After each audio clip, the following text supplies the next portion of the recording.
In 1819, when I came to Singapore, the Singapore River was filled with marshes sandbars and mangrove swamps. There were fishermen making a living in the river, and a couple of bumboats that brought trade into Singapore. I realized then that Singapore River was a place of importance that would allow Singapore to have a better future through trading. I initiated an improvised plan of building a port, and it was a success. There were many merchants coming into Singapore, as Singapore had a strategic location that was in between the trade routes of China and India. They would sell and trade their items while they stopped to rest. As a result, godowns and warehouses were built to store goods such as rice, spices, and tradable materials.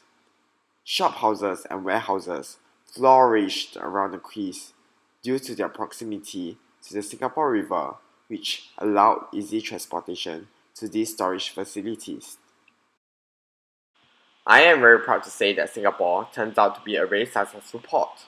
To facilitate the traffic congestion around the area, Anderson and Algiers bridges were built in 1910 and 1929 respectively. Economic activities and opportunities attracted thousands of immigrants. Most of the people walking along the river were Chinese coolies, but there were some Malays and Indians and other people from different parts of the world. Businesses around the river flourished and Singapore prospered. I enjoyed looking at the smiles on the public faces when they were listening to stories by Chinese storytellers or when they were watching the street performances. During Chinese festivals, families would group together and enjoy the dinner feast along the river. Kids would always have fun by jumping into the dangerous river where bumboats filled. This made Singapore River not only a place of hardship for workers but also a place to relax and live behind a happy life. Now, when I see Singapore, I see this metamorph change between the past and the present. Now, this historic river has been revamped into a tourist attraction where cover bumboats tour these tourists around the river to learn about its history and appreciate the beauty of the river and its surroundings. Along this river, there are many skylines that is made out of many financial buildings.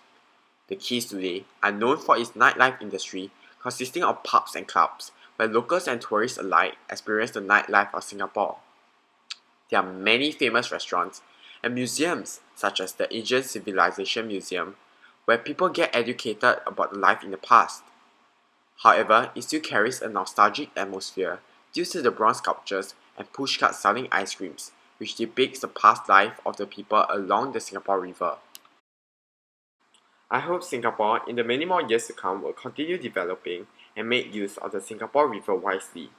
Plans of implementing floating hawkers with solar panels will be great as currently the world is dealing with the energy crisis and global warming.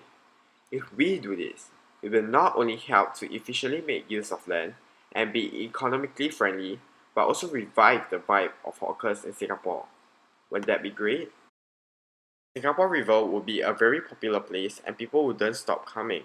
Also, if we introduce water sports at the Singapore River, there will be many people playing it and it will bring income to the country.